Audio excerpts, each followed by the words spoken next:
On today's episode, Understanding Widespread Symptoms. Welcome to the podcast helping you overcome your proximal hamstring tendinopathy. This podcast is designed to help you understand this condition, learn the most effective evidence-based treatments, and of course, bust the widespread misconceptions. My name is Brodie Sharp. I'm an online physiotherapist, recreational athlete, creator of the Run Smarter series, and a chronic proximal hamstring tendinopathy battler. Whether you are an athlete or not, this podcast will educate and empower you in taking the right steps to overcome this horrible condition. So let's give you the right knowledge along with practical takeaways in today's lesson.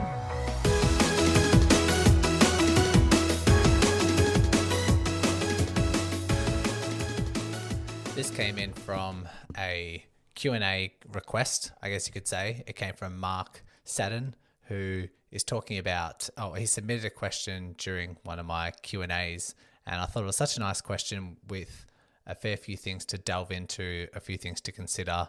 So I thought I'd just make it a little mini solo episode. Not too sure how long this would go for, but I think it's worth its rights as an individual episode. And Mark writes, I'd like to understand how an injured, damaged, weak tendon can produce such widespread symptoms. In addition to tendon pain, I get chronic muscle tightness in my hamstrings, my thigh, calf, hip, groin, and buttock. I also get nerve pain through the whole entire leg. These symptoms get particularly worse through a flare-up, and it can be hard to remain focused on the rehab with such widespread symptoms, and it feels like it would help me keep focused if I was to understand why this is happening. So thanks for your question, Mark. I think it's a real insightful question I think people experience this particular presentation on different severities. You know, sometimes we have pain and symptoms that don't make sense, that don't fit a very classic PHT. It's not often, it's sometimes just localized purely to the area, but like you'd experience maybe during a flare-up, some of those symptoms just don't fit the boundaries and don't fit the characteristics like normal PHT. And so I've just wrote down a few ideas. I've wrote down a few reasons of why you might be experiencing this sort of presentation. But I think it starts off with a bit of a disclaimer, because firstly, there's so many different reasons why people experience pain or produce pain, and therefore it's impossible to say this is why you are getting this particular pain, this is why you have this particular presentation. So I'll attempt to bring more understanding to the topic and try and allay a lot of confusion that you might have, Mark, as well as anyone else who might be experiencing similar symptoms or similar characteristics. But it's not me saying this is why you experience this. It's my attempt into trying to bring understanding, because I could say one thing that I could say like you produce this pain because of X, Y, Z, but it might not be, because we know that pain is so complex. We know that there's a lot of interplay. There's this biopsychosocial mix of why you experience pain or the severity of pain that you experience.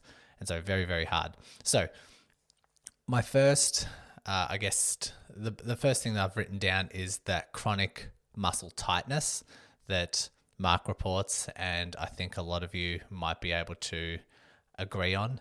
And Mark was saying he gets constant chronic muscle tightness in the hamstrings, the thigh, the calf, the hip, groin, and buttocks. And what makes me think of is when people are in pain, they tighten up, they tense up, they move differently.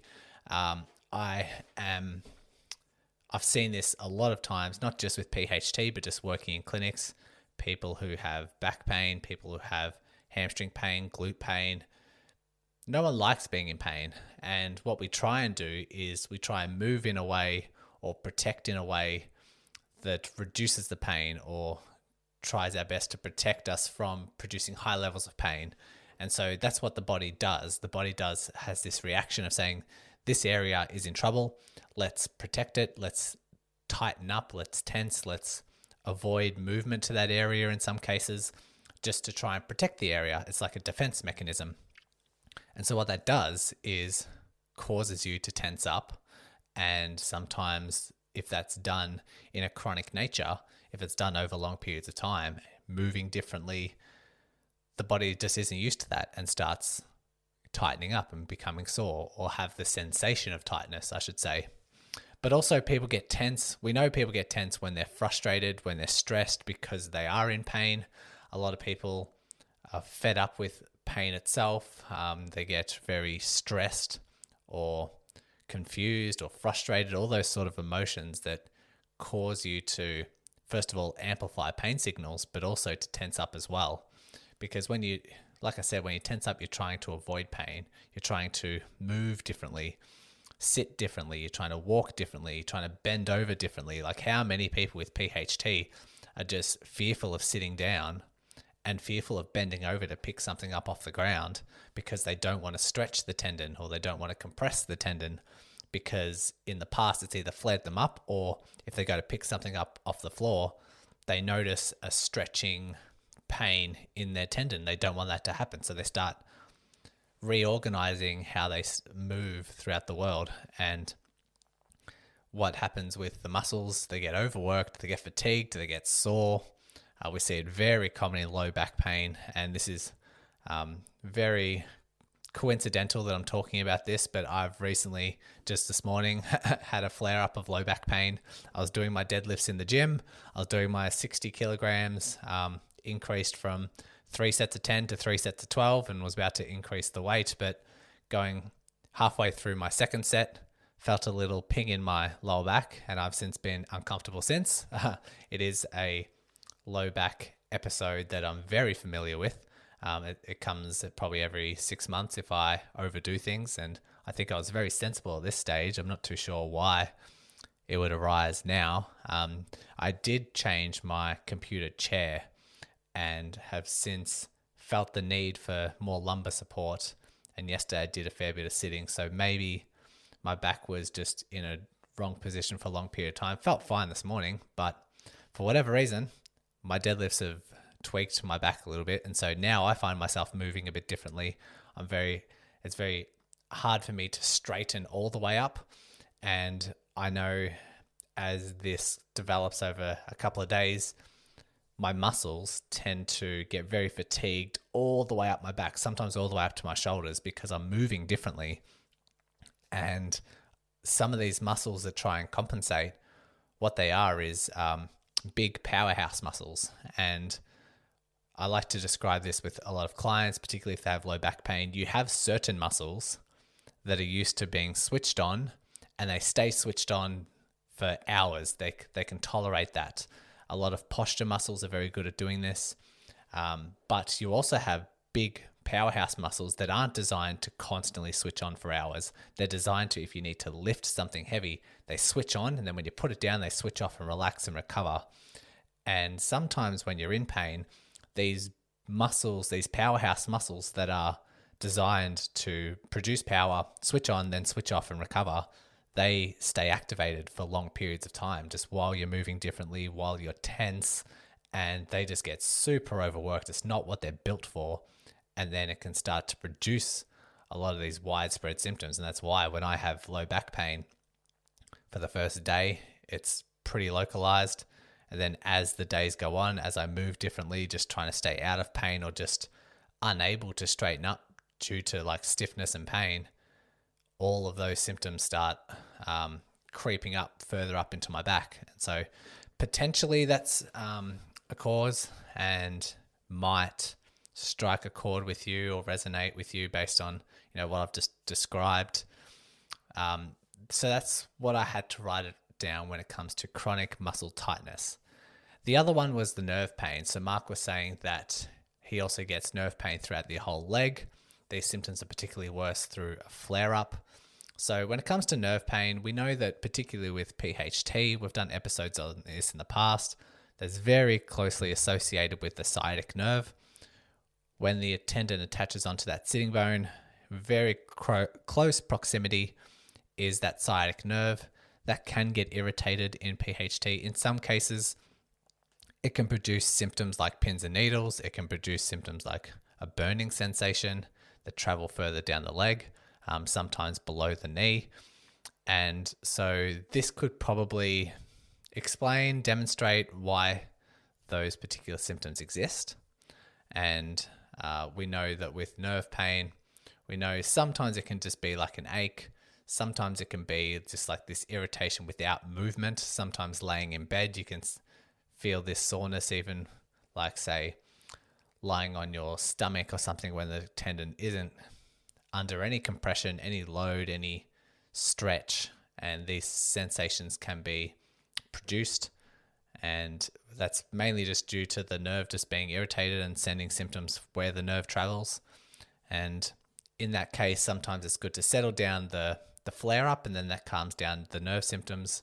But it can also be nice to, if it sticks around, to do some nerve mobility exercises with your health professional as well to calm things down.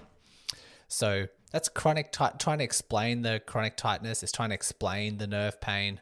I've got a few other things that I've got written down in regards to like other widespread symptoms or the causes for widespread symptoms, and a couple of other tips which we'll dive into now. Okay, the third topic that I have written down here is just other widespread symptoms and how we can, I guess, make sense of anything that's a bit more widespread. The topic around chronic pain, because we know that, well, first of all, in Mark's instance, he says he's experiencing chronic pain, chronic muscle tightness, all that sort of stuff. But we know that if someone does have an injury for more than 6 months, then it tends to blend into what we call chronic pain, or have more relevance around the science of chronic pain. And just in general, when people do have a symptom or have an injury for longer than a couple of weeks, the pain borders just become less defined. It's just what the body does. It's just what we naturally know about injuries.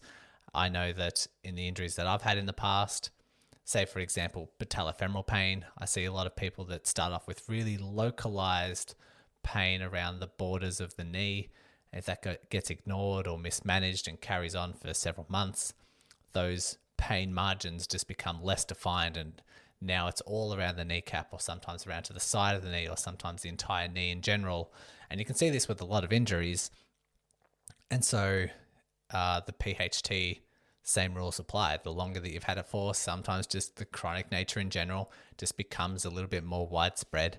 And in fact, when you have a treatment plan and you have a management plan in place, a good sign that what you're doing is working is the pain can still be just as severe, but starts to become more localized.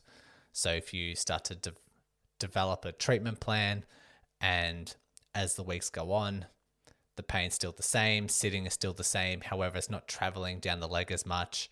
It's not radiating into the hip as much. Instead, it's just becoming more localized straight underneath the sitting bone. That's actually a good sign that treatment is working. And that's sort of what we need to discuss, what we need to highlight when it comes to chronic pain, just the nature of how it behaves. But other widespread symptoms, like if you do have chronic symptoms, we know a few things happen. We need to rely less on the mechanical side of things. So if we're talking about Mark and trying to make sense of symptoms, trying to make sense of widespread symptoms or random flare-ups, and frustrated with losing focus of the treatment because symptoms aren't making sense, we know that when chronic pain occurs, sometimes the symptoms become less mechanical. And when I say mechanical, I mean, say, sitting or lifting or running, doing exercise, anything where you're putting external force on your body, and a spike in the demands of your body, what you're placing on the body, increases the amount of symptoms. That's mechanical. You can point to something that's very tangible, something that's, okay, I did this, my body demands this, it may have been too much, that's why I have an increased symptom, that's why I have an increased amount in symptoms. But when it comes to something that's quite chronic in nature, sometimes you can just have a random flare-up for no particular reason. Sometimes it's more psychologically driven. Sometimes it's more emotionally driven. Sometimes you can just have a day of just being really frustrated about the injury, or frustrated that you're in pain, or constant thoughts. Maybe you've got like this negative spin on a particular day about thoughts of not getting better or what the future is going to look like. And that may be a worse day symptom wise than previous. So no mechanical properties attached to it, but still sparks symptoms. And so that's why it's important to kind of write down not only, the mechanical things that you do throughout the day, but also your mood, also frustrations, also thoughts, what the day was particularly like. And that's why things like distraction can be quite nice for people in chronic pain, coming up with distraction strategies, because distraction is a good method to not have you hyper focused on the particular area or hyper focused on the future or the frustrations with rehab in the past or just pain in general. And so we know this to be the case with a lot of like chronic nature. Sometimes it's just less mechanical, those symptoms. Sometimes we need to make a link to the psychological and the emotional and the social side of things as well. And just things become more sensitized. This is might help you with your symptoms, just keeping in mind that as an injury, if it stays there for a long period of time, just the structure itself, the pain signals, the alert system just becomes more sensitized, just becomes more hyper aware, hyper focused, hyper vigilant around the particular injured site, because we want to protect the area. And just as it develops over the years, that alarm system, that warning system, the pain system just becomes super sensitive. And so what might produce pain, what might be fairly innocent, maybe it's just bending forward, or maybe it's just doing a set of deadlifts with really light weight. The alarm system kind of freaks out or overreacts, and that can produce symptoms just because of that highly sensitized state. And back to the emotional side of things as well, producing symptoms, sometimes confusion. If you just are really confused about your management, confused about what to do moving forward, sometimes that can produce random flare-ups as well, and can produce, like, thoughts can provoke symptoms. So keep that in mind. So the tight muscles just sometimes due to people just tensing up, moving differently, acting differently, just trying to protect the area.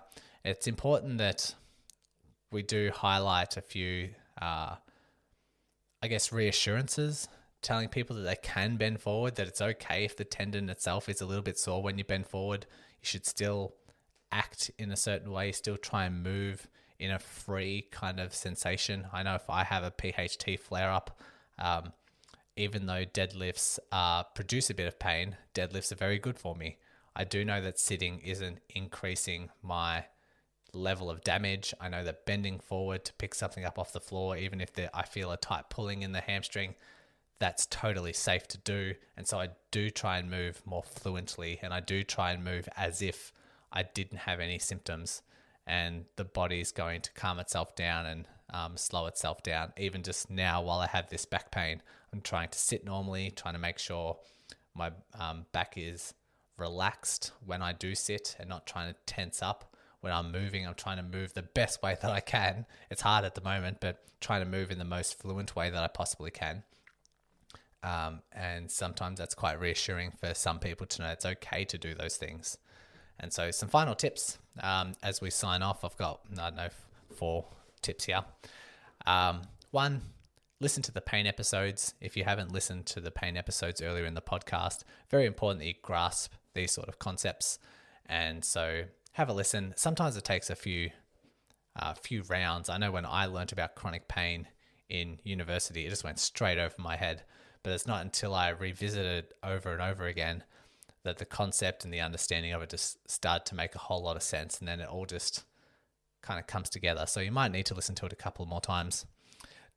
The second tip I have, document your symptoms, not only what you do mechanically, but how you're feeling, what your mood is like, what your sleep was like, how, like, your diet, are you eating healthy?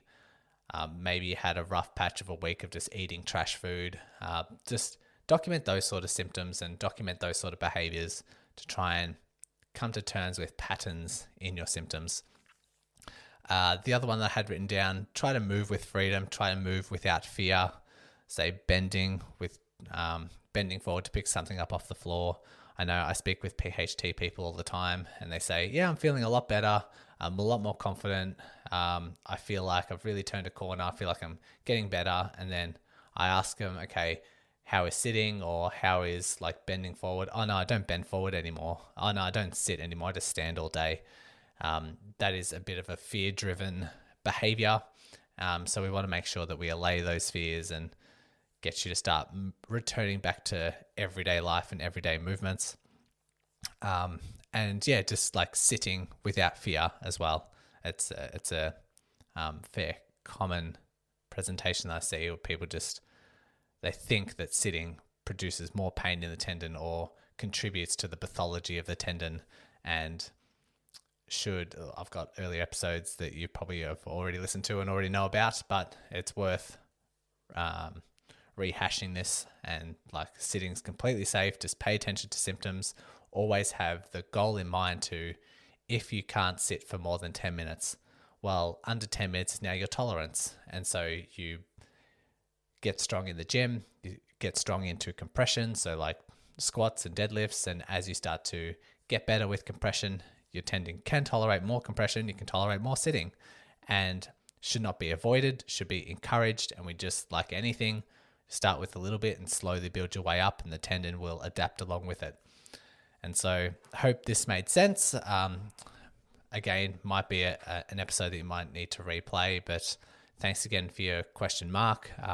I will be releasing Q&As in the next, I think maybe once a month, I think is a good ratio for a Q&A. But whenever someone submits a question that I haven't really addressed on the podcast before, contains a lot of like nuanced subtopics to it that's probably worthy of a solo episode, then I'd definitely consider it and add it to the list of my things to do. So yep, hopefully enjoyed. Good luck with your recovery and your rehab this week. And until next time, take care. Thanks once again for listening and taking control of your rehab. If you are a runner and love learning through the podcast format, then go ahead and check out the Run Smarter podcast, hosted by me. I'll include the link along with all the other links mentioned today in the show notes. So open up your device, click on the show description, and all the links will be there waiting for you. Congratulations on paving your way forward towards an empowering, pain-free future. And remember, knowledge is power.